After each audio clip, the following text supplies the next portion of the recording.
Mean or average value of AC.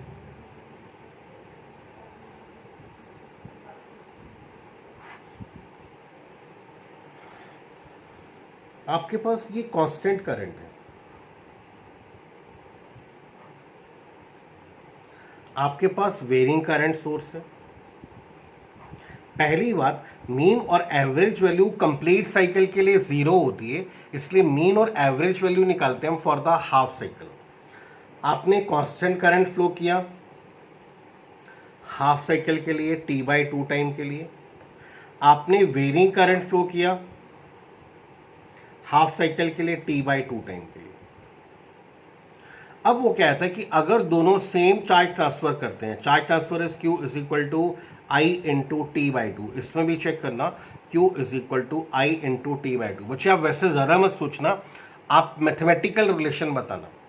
दोनों का timing same है, दैट मीन्स ये फ्लो किया T/2 टाइम के लिए और ये भी फ्लो किया T/2 टाइम के लिए, दोनों के टाइमिंग सेम है, दोनों की रेजिस्टेंस सेम है और दोनों सेम चार्ज ट्रांसफर कर रहे हैं, सेम टाइम में सेम रेजिस्टेंस में सेम चार्ज ट्रांसफर कर रहे हैं। ऑब्वियस है इसकी कांस्टेंट वैल्यू और इसकी हाफ साइकिल की कांस्टेंट वैल्यू एक दूसरे के इक्वल होगी as per definition of charge. Charge की डेफिनेशन से टाइमिंग्स अगर सेम है, चार्ज ट्रांसफर सेम है, तो दोनों करंट सेम होंगे। तो दोनों की देखिए वैल्यू तो चेंज हो रही है, बट दोनों की हाफ साइकिल की वैल्यू, इसकी एवरेज वैल्यू और इसकी कांस्टेंट वैल्यू हाफ साइकिल के लिए दोनों सेम। अब डेफिनेशन सुनना बेटा, the mean or average value of alternating current, the mean value or average value of alternating current is given by is equal to that constant current, वो constant current जो कि same resistance में same time में same charge transfer करता है जितना कि AC करता है सेम रेजिस्टेंस में सेम टाइम में।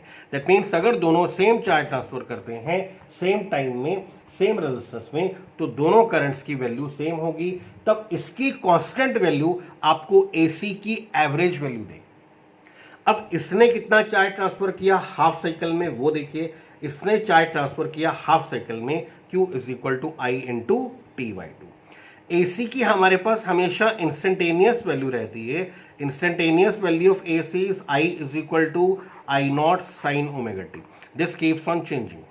हम एज्यूम कर लेते हैं during the small time dt let the current is to remain constant, small time के लिए let the current is to remain constant, therefore small amount of charge transferred,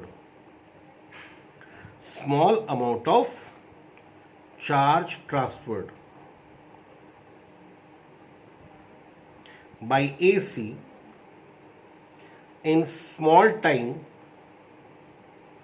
dt is, small charge transfer in small time dt is dq is equal to I into dt। Put कर देना यहां पे, small charge transfer is dq is equal to I into dt। ये हमें मिलता है small charge transferred by alternating current in small time dt। और आपको निकालना क्या है, चार्ज ट्रांसफर निकालना है for the half cycle. So integrating both sides, दोनों साइड्स में इंटीग्रेट कर दीजिए। Charge transfer over the half cycle t is equal to 0 to t is equal to T/2। I0 constant है, बाहर आ जाएगा। Derivative of cos minus sine, integration of sine minus cos, this is minus cos omega t divided by dy/dt of omega t between limits 0 to T/2। इसमें check करना, minus बाहर, omega constant है, omega बाहर आ जाएगा, dy/dt of t is 1 between limits 0 to T/2। Now time is replaced by upper limit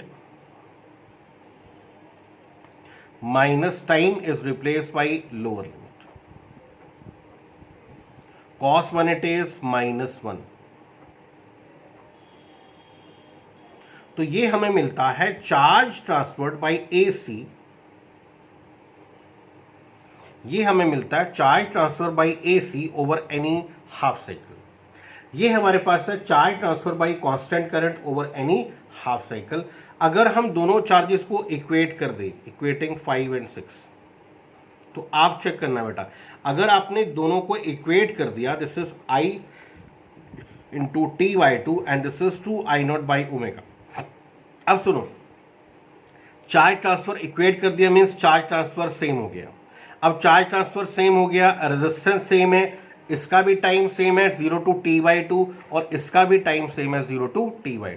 तो charge transfer same है, timing same है, तो इसकी कांस्टेंट वैल्यू AC की एवरेज वैल्यू के इक्वल होगी। तो इसकी कांस्टेंट वैल्यू को हम लिखेंगे AC की एवरेज वैल्यू। यहां से आपको मिलता है I एवरेज इंटू t/2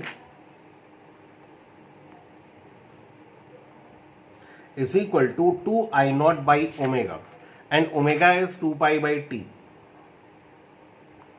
यहां से आपका 2 कैंसल हुआ दोनों साइड से, t कैंसल हुआ, so average value is 2I0 upon pi.